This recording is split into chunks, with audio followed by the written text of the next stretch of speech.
আপনার কি ঘন ঘন সর্দি লাগে, নাক বন্ধ হয়, হাসি হয়, আপনি কি নিঃশ্বাস মুখ দিয়ে নিতে হয়, নাক দিয়ে নিঃশ্বাস নিতে পারেন না? আজকে আপনার একটা সমাধান দেবো ইনশাআল্লাহ। আপনি এই সমাধান অনুযায়ী যদি কিছুদিন চলেন, আপনার এই রোগ থেকে মুক্তি পেয়ে যাবেন। এখানে আমাদের দুইটি ওষুধ ব্যবহার করা হয়, একটি হল নেট্রামিউর আর একটি ক্যালকেরেফস। যে সকল ভাইরা বেশি কাঁচা লবণ প্রচুর খায়, পায়খানা কষা, শরীরে শুকনা এবং প্রচুর গরম লাগে, রোদ সহ্য হয় না,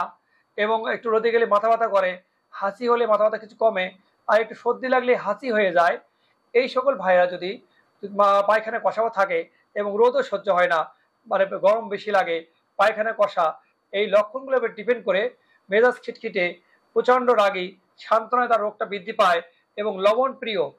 এই সকল ভাইদের ক্ষেত্রে যদি আমি নেট্রামিউর 200x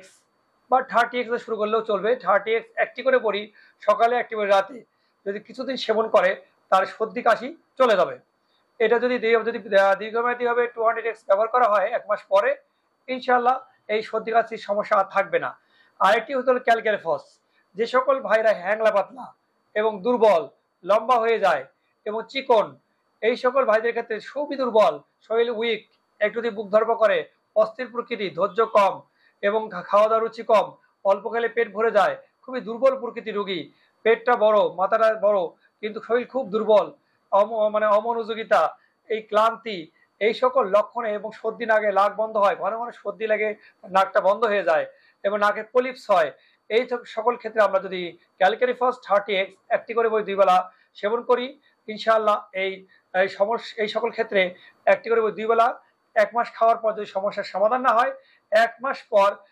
এই ক্যালকেরিফস 200x একটি করে বড়ি আর 1 মাস, ইনশাআল্লাহ এই রোগটি চিরতরে ভালো হয়ে যাবে। ধন্যবাদ সবাইকে।